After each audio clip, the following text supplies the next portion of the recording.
அஸ்ஸலாமு welcome back to my channel. இன்றைக்கி நமக்கு எல்லாத்துக்குமே வந்து ஃபேவரட்டான ஒரு ஸ்வீட் ரெசிபி தான் வந்து ரெடி பண்ண போகிறோம். என்னென்னு பார்த்தீங்கன்னா காஜா ஸ்வீட்டு.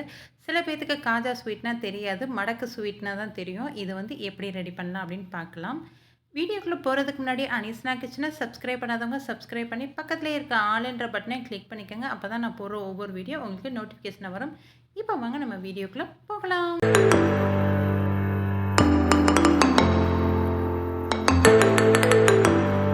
இந்த ஸ்வீட் பண்ணுறதுக்காக வந்து ஒரு மிக்சிங் பவுலில் வந்து 1 கப் அளவுக்கு மைதா மாவு சேர்த்துருக்கேன். இது வந்து 125 கிராம் அளவுக்கு இருக்கும். இது கூட வந்து கொஞ்சமாக வந்து உப்பு, கலருக்காக வந்து red colour kesari powder, 3 table spoon அளவுக்கு வந்து உருக்குன நெய், இது எல்லாத்தையும் சேர்த்துட்டு நல்லா வந்து ஓரலில் வந்து பிசைஞ்சு விட்டுக்கலாம். இதுக்கப்புறம் வந்து கொஞ்சம் கொஞ்சமாக தண்ணி ஊற்றி நல்லா சப்பாத்தி மாவு பதத்துக்கு வந்து நம்ம பிசைஞ்சுக்கலாம். ரொம்ப தண்ணி அதிகமாக ஊற்றிடாதீங்க, கொஞ்சம் கொஞ்சமாக தண்ணி ஊற்றி நல்லா பிசைஞ்சுக்கோங்க. நல்லா அழுத்தம் கொடுத்து பிசைஞ்சுக்கோங்க. இதுக்கப்புறம் நல்லா சாஃப்டாக பிசைஞ்சதுக்கப்புறம் மூடி போட்டு ஒரு 10 நிமிஷம் வந்து ரெஸ்ட்டில் இருக்கட்டும். அதுக்குள்ளே போய் நம்ம சுகர் சிரப் ரெடி பண்ணிடலாம். சுகர் சிரப் ரெடி பண்ணுறதுக்கு ஒரு பவுலில் வந்து 1 கப் அளவுக்கு ஒயிட் சுகரு, அதே கப்லேயே வந்து 1 கப் அளவுக்கு வந்து தண்ணி ஊற்றிருக்கேன். இதை வந்து ஒரு கம்பி பதம் வர்ற அளவுக்கு வந்து நல்லா வந்து இந்த சிரப்பை வந்து கொதிக்க வச்சுக்கலாம். இப்போ நல்லா கொதிச்சிருச்சு. இதுக்கப்புறம் வந்து கொஞ்சமாக 1 டேபிள் ஸ்பூன் அளவுக்கு வந்து லெமனு, கொஞ்சமாக வந்து ஏலக்காய் தூள் சேர்த்துக்கலாம். லெமன் சேர்க்குறதுனால வந்து நமக்கு அந்த சுகர் சிரப்பு வந்து கட்டிப்படாமல் வந்து அப்படி ஃப்ரெஷ்ஷாகவே இருக்கும். இப்போ இது எல்லாத்தையும் நல்லா மிக்ஸ் பண்ணிவிட்டு தனியாக வந்து நம்ம எடுத்து வச்சுக்கலாம். இப்போ மாவு நல்லா 10 நிமிஷம் ஊறி சூப்பராக ரெடி ஆயிடுச்சு. இந்த மாவு வந்து கையில் வந்து மறுபடியும் ஓரலாக வந்து நல்லா அழுத்தம் கொடுத்து பிசைஞ்சுக்குங்க. இப்போ இந்த மாவை வந்து 4 பகுதியாக வந்து நம்ம பிரிக்க போகிறோம்.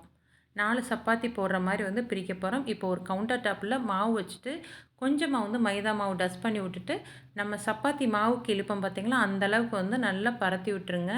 உங்களுக்கு எந்த அளவுக்கு பெருசாக இழுக்க முடியுதோ அந்த அளவுக்கு வந்து இழுத்துக்கோங்க. ரொம்ப திக்காகவும் இருக்கக்கூடாது, ரொம்ப தின்னாகவும் இருக்கக்கூடாது. நார்மல் சைஸில் வந்து நல்லா இழுத்துக்கோங்க. இப்போ 4 மாவையும் வந்து இதே மாதிரி வந்து கொஞ்சம் கொஞ்சமாக மைதா மாவு டஸ்ட் பண்ணி வந்து நல்லா வந்து இழுத்துக்கலாம். இழுத்ததை வந்து ஒரு பிளேட்டில் போட்டு தனியாக எடுத்து வச்சுக்கோங்க. ஒட்டாத அளவுக்கு வந்து மாவு வந்து டஸ்ட் பண்ணி வச்சுக்கலாம். உங்களுக்கு வந்து ரவுண்ட் ஷேப் வரலை அப்படின்னா ஒரு மூடியோட, அதாவது பாக்ஸோட மூடி இருக்கும் பார்த்திங்களா, அந்த கட்டரை வச்சு கட் பண்ணிக்கலாம். இல்லாட்டி கட்டராகவே தனியாக இருக்குது, அதை வச்சு கூட நீங்கள் வந்து ரவுண்ட் ஷேப்பில் வந்து கட் பண்ணிக்கலாம். இதுக்கப்புறம் நம்ம வந்து ஒரு சப்பாத்தியை எடுத்துகிட்டு இதில் வந்து கொஞ்சமாக இதுக்கு மேலே வந்து ஆயில் அப்ளை பண்ணிக்கோங்க. அதுக்கு மேலே வந்து கொஞ்சமாக வந்து மைதா மாவு வந்து டஸ்ட் பண்ணி விட்டுக்கலாம். இப்போ வந்து லேயர் பை லேயராக வந்து நம்ம ஒவ்வொரு பீஸாக வந்து அதுக்கு மேலே வைக்க போகிறோம். இதுக்கு மேலே வந்து அடுத்த சப்பாத்தி அதுக்கு மேலே வச்சு அதுக்கு மேலேயும் வந்து கொஞ்சமாக எண்ணெய், அதுக்கப்புறம் வந்து கொஞ்சமாக மைதா மாவு, அதுக்கப்புறம் வந்து மறுபடியும் இன்னொரு மாவு, அப்படியே வந்து 4 லேயராக வந்து நம்ம 1 பை 1 வந்து நம்ம செய்ய போகிறோம். இப்போ மறுபடியும் மைதா மாவு டஸ்ட் பண்ணி விட்டு கடைசி ஃபைனல் வந்து ஒரு மாவு இருக்குதா, அதையும் தூக்கி அதில் மேலே வச்சுட்டு இதுக்கு மேலே வந்து நீங்கள் ஆயில் எதுவும் அப்ளை பண்ண தேவையில்லை. மைதா மாவு மட்டும் லைட்டாக வந்து டஸ்ட் பண்ணி விட்டுக்கோங்க. இப்போ இதை வந்து பெரிய சைஸ் சப்பாத்தியாக வந்து நம்ம இழுக்க போகிறோம். உங்களுக்கு எந்த சைஸில் வருதோ அந்த சைஸில் வந்து நல்லா பெருசாகவே வந்து இழுத்துக்கங்க. இந்த அளவுக்கு ஃபுல்லாக இழுத்து முடிச்சதுக்கப்புறம் வந்து இதை வந்து ரோல் பண்ண போகிறோம். கீழே இருந்து வந்து அப்படியே வந்து ரோல் பண்ணிகிட்டே வாங்க. கொஞ்சம் டைட்டாகவே வந்து ரோல் பண்ணிகிட்டே வாங்க. இப்போ கடைசி எட்ஜஸை வந்து ரோல் பண்ணாமல் வந்து கொஞ்சமாக தண்ணியோ இல்லாட்டி மைதா மாவு பேஸ்ட்டோ வந்து எட்ஜஸில் மட்டும் அப்ளை பண்ணிங்கன்னா உங்களுக்கு வந்து பிரியாமல் வரும். அதுக்காக வந்து அதை மட்டும் அப்ளை பண்ணிவிட்டு டைட்டாக வந்து இந்த ரோலை வந்து போட்டுக்கோங்க. இந்தளவுக்கு டைட் பண்ணதுக்கப்புறம் வந்து இதை வந்து குட்டி குட்டி பீஸாக வந்து நம்ம கட் பண்ணிக்கலாம்.